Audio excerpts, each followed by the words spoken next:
கோராகின் புத்தருடைய சங்கீதம் இது. 2ஆம் வசனத்தை வாசிக்கும் போது, பூமியின் குடிகளே, சிறியோரும் பெரியோரும் ஐஸ்வர்யவான்களும் எளியோருமாகிய நீங்கள் எல்லோரும் வேகமாய் செவி கொடுங்கள். சில காரியங்கள் அவர் சொல்றார் சங்கீதக்காரன். இதெல்லாம் நீங்க கர்த்தருக்கு ஸ்தோத்திரம் செவி கொடுத்து நீங்க கேளுங்க. ஏன்னா வேதம் சொல்லுகிறது 6ஆம் வசனத்தை வாசிக்கும் பொழுது, தங்கள் செல்வத்தை நம்பி தங்கள் திரளான ஐஸ்வர்யத்தினாலே பெருமை பாராட்டுகிற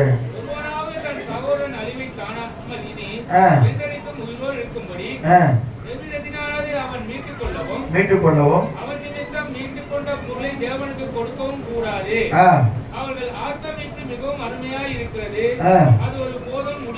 ஆமா, உலகத்துல எவ்வளவுதான் சொத்து சுகம் பணம் ஆசீர்வாதம் இருந்தா கூட ஆத்ம மீட்பு என்பது ரொம்ப ஒரு முக்கியமான ஒரு காரியம். எவ்வளவு கோடீஸ்வரர் இருக்கிறாங்க, அவங்க கிட்ட நீங்க போய் கேட்டு பாருங்க, ரட்சிப்புனா என்னன்னு அவங்களுக்கு தெரியவே தெரியாது. ரட்சிப்புனா தெரியாது, மனம் திரும்புதுன்னு சொன்னா தெரியாது, ஞானஸ்தானம் சொன்னா தெரியாது. எத்தனையோ பேர் நானும் பார்த்துருக்கிறேன், எத்தனையோ ஐஸ்வர்யவான் இந்த கொரோனாவில் கூட மரித்து போனாங்க. எத்தனையோ பேர் மரித்து போனாங்க. நான் அப்பெல்லாம் யோசனை பண்ணி பார்க்கிறேன், இவங்க ஆத்மா மாத்திரம் ஒருவேளை ஆண்டவரை எடுத்து கொண்டிருக்குமானால் இவங்க எல்லாம் எவ்வளவு போயிருப்பாங்க, பரதேசிகளே இப்ப போய் இலைப்பாரி கொண்டிருப்பாங்க. ஆனா இந்த ஆத்மாவானது இவ்வளவுதான் பணம் பொருள் எல்லாம் இருந்தா நல்லா கவனிங்க, நம்முடைய ஆத்மா மீட்பிருப்ப விலையேற பெற்றதாக இருக்கிறது. அதனால்தான் ஆண்டவர் சொல்றார், கர்த்தருக்கு ஸ்தோத்திரம், அந்த நிக்கோதேமுக்கு சொல்லும் போது அவர் சொல்றாரு, ஒருவன் ஜலத்தினாலும் ஆவியினாலும் பிறவாவிட்டால் அவன் பரலோக ராஜ்யத்திலே பிரவேசிக்க முடியாது என்று சொல்றார். அப்ப ஒவ்வொருவரும் இந்த ரட்சிப்பு விலையேற பெற்றதாக இருக்கிறது. சில பேர் செல்வங்களை நம்பி கொண்டிருப்பாங்க, இது என்னை காப்பாற்றுன்னு சொல்லி. நான் அந்த கொரோனாவில் பார்த்தேன், எத்தனையோ கோடீஸ்வரர்கள் காப்பாற்ற முடியாத சூழ்நிலை மறைந்து போனார்கள். அப்ப அவர் சொல்றாரு, அவர்கள் ஆத்மா மீட்பு மிகவும் அருமையாக இருக்கிறது, அது ஒருபோதும் முடியாது. ஞானிகளும் மறித்து அஞ்ஞானிகள் நிர்மூலரும் வேகமாய் அழிந்து தங்கள் ஆஸ்தியை மற்றவர்களுக்கு வைத்து போகிறதை காண்கிறான். அப்ப பெரிய பெரிய ஞானியா இருந்தாலும் சரி, ஒரு நாள் தான் செய்யணும், இறந்துதான் ஆகணும். ஆனா இந்த உலகத்துல மறித்து அடக்கம் பண்ணப்பட்டு 3ஆம் நாள் உயிர் தெரிந்த ஒரே தேவன் நம்முடைய இயேசு கிறிஸ்து மாத்திரம். சொல்லுவோமா? நிறைய பேர் மறிச்சிட்டாங்க, யாரும் உயிரோடு எழுதி வரவே. எத்தனையோ ஞானிகள் இந்தியாவில் தோன்றி இருக்கிறாங்க, எத்தனையோ அறிஞர்கள் தோன்றி இருக்கிறாங்க. ஆனா மரணத்தை வெல்ல ஒருவராலும் முடியல. அதான் கர்த்தர் சொல்றார், ஆண்டவர் சொல்றார், இந்த யோவான் சுவிசேஷம் 11ஆம் அதிகாரத்துல 25ஆம் வசனத்தை வாசிக்கும் போது வேதம் இப்படியா சொல்லுகிறது. அவர் சொல்றார், கர்த்தருக்கு ஸ்தோத்திரம், நானே உயிர்த்தெழுதலும் ஜீவனுமாய் இருக்கிறேன், என்னை விசுவாசிக்கிறவன் மரித்தாலும் பிழைப்பான், உயிரோடு இருந்து என்னை விசுவாசிக்கிற எவனும் என்னென்றைக்கும் அவன் நிச்சயத்தை கர்த்தர் கொடுக்கிறார். நீ ஏழையா இருந்தாலும் சரி, ஏன்னா வேதத்துல வாசிக்கிறோம், ஆண்டவருக்கு முன்பாக ஏழையா இருந்தாலும் பணக்காரன் இருந்தாலும் ஆத்மா ஒன்றுதான், அப்படிதானே? அவர் விசுவாசிக்கிற பிள்ளைகள் நம்புகிற பிள்ளைகளை கர்த்தர் என்ன செய்யறாரு? ஆசீர்வதிக்கிறவராக இருக்கிறார். அப்ப சொல்றாங்க பாருங்க, அடுத்தது 11ஆம் வசனத்தை வாசிக்கும் போது, தங்கள் வீடுகள் நித்திய காலமாகவும் தங்கள் வாசஸ்தலங்கள் இருக்கும் என்பதே அபிப்பிராயம்.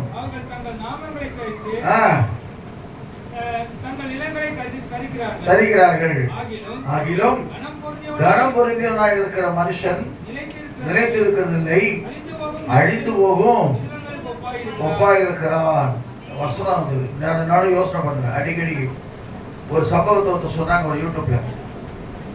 இந்த நான் நிக்கிற இடம் ஒரு 100 வருஷம் கழிச்சு யாருக்கு இருந்து தெரியுமா? யாருக்காவது தெரியாது. யாரோ வேற ஒரு ஆள் கூட என்ன செய்யலாம், இருக்கலாம். இதெல்லாம் இடிச்சுட்டு பெரிய பில்டிங் கூட கட்டி இருக்கலாம், இல்லை இந்த இடம் வேற மாதிரி ஆயிருக்கலாம், யாருக்குமே தெரியாது. நம்ம மனுஷனுடைய வாழ்க்கையை ஒரு நிலையில்லாத வாழ்க்கையை வாழ்ந்து வாழ்ந்திருக்கிற மனுஷன் நித்தியத்துக்கு போகும்படியான ஒரு வழியை காண்பித்தார் இயேசு கிறிஸ்து. அதான் அவர் சொல்றார், கர்த்தருக்கு சொல்ற, நான் போவேனாகிய உங்களுக்காக நான் போவது உங்களுக்கு நலமாய் இருக்க சொல்லி ஆண்டவர் சொல்றார். உங்களுக்காக ஒரு ஸ்தலத்தை யோவான் சுவிசேஷம் 14ஆம் அதிகாரத்துல அவர் சொல்றாரு பாருங்க, தேவனுக்கு மகிமை உண்டாகட்டும். யோவான் சுவிசேஷம் 14ஆம் அதிகாரத்துல, நான் உங்களுக்காக நான் ஒரு ஸ்தலத்தை என் நாமத்தினாலே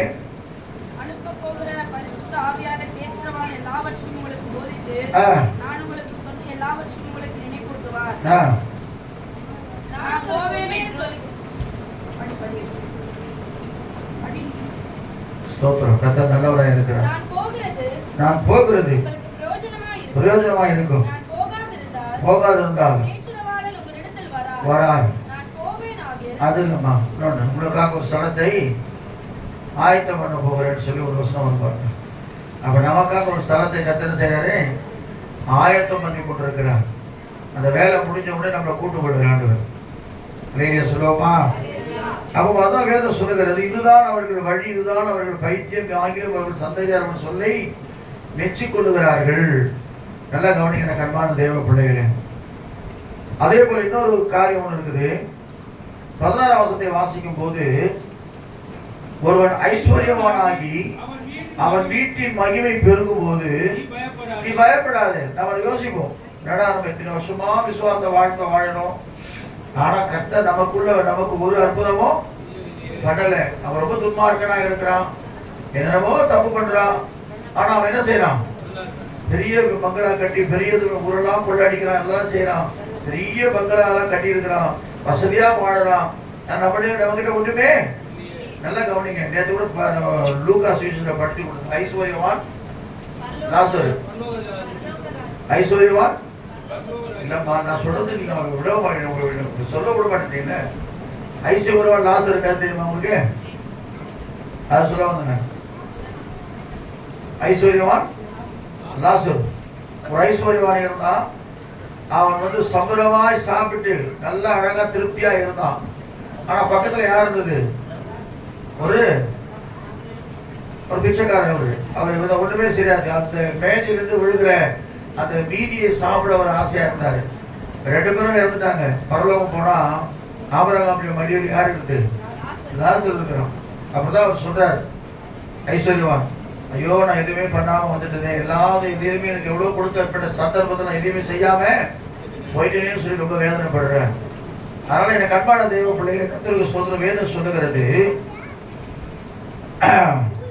ஒருவன் ஐஸ்வர்யவனாகி அவன் வீட்டில் மகிமை பெருகும் போது நீ பயப்படாதே. அவன் மரிக்கும் போது ஒன்றும் கொண்டு போவதில்லை, அவன் மகிமை அவனை பின்பற்றி செல்வதில்லை. அதனால கர்த்தருக்கு ஸ்தோத்திரம். ஆண்டவர் கடம் பொருந்தியவனாக இருந்தும் அறிவில்லாத மனுஷன் அழிந்து போகிற மிருகங்களுக்கு ஒப்பா இருக்கிற உண்மை எல்லாருக்கும் தெரியணும். பணம்ன்றது ஒரு முக்கியமான ஒரு காரியம். பணம் எல்லாவற்றுக்கும் உதவும். ஆனா அதையே நம்ம சார்ந்து கொண்டு நித்தியமான ஒரு வாழ்க்கை நமக்கு இருக்கிறது. நித்தியத்துக்கு கர்த்தர் நம்ம கொண்டு போகிறான்னு அந்த எண்ணம் இல்லாம நம்ம போயிட்டோம்னா, கர்த்தரை தேடாம போயிட்டோம்னா அந்த பணம் வந்து பிரயோஜனமே இல்லை. ஒரு பெரிய வியாதியோ ஒரு பேர் அழிவோ வந்தா, கடந்த நாட்கள்ல ஒரு பேர் அழிவு ஒன்று வந்துச்சு கேரளாவில். சரிங்களா? என்ன இடாது? ரொம்ப அழகான இடம் அந்த பிளேஸ், வயநாடு. கொஞ்ச நேரத்துல ஒண்ணுமே இல்லை, அப்படியே தரமட்டமாயிடுச்சு. சேத்துலாம் எல்லாமே பொறிஞ்சு போயிட்டோம். ஒரு செகண்ட்ல எல்லாமே அழிஞ்சு போச்சு. அதனால கண்பான தெய்வ பிள்ளைய, ஒரு பக்கம் நமக்கு எவ்வளவுதான் ஆசீர்வாதம் வந்தாலும் இன்னொரு பக்கத்துல ஆண்டவர் கொடுக்கிற ஆசீர்வாதத்திற்காக நம்ம கர்த்தரை தேடுவோம். கர்த்தர் நம்மை ஆஸ்வதிக்கிறவராக இருக்கிறார். ஏன்னா இந்த மட்டும் நம்ம பாதுகாக்கிற தேவனாக இருக்கிறார். இந்த ஒரே ஒரு மாதம் நான் பாடுறேன். இந்த மட்டும் காத்தையவே நேசரே, இனியும் காக்கும் யெகோவாயிரே. இந்த மட்டும் காத்தையவே நேசரே, இனியும் காக்கும் யெகோவாயிரே. எந்த வாழ்க்கையில் மானும் வேளை, இந்த வாழ்க்கையில் மானும் வேளை, இந்த வருடத்தின் நாட்களிலே, புது வருடத்தின் நாட்களிலே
என்ன பாட்டுங்களா தெரியல.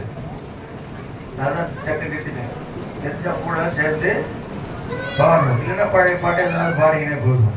நீங்க சொல்லுவோமா? கர்த்தர் உங்களை ஆசீர்வதிப்பாராக. ஸ்தோத்திரம்.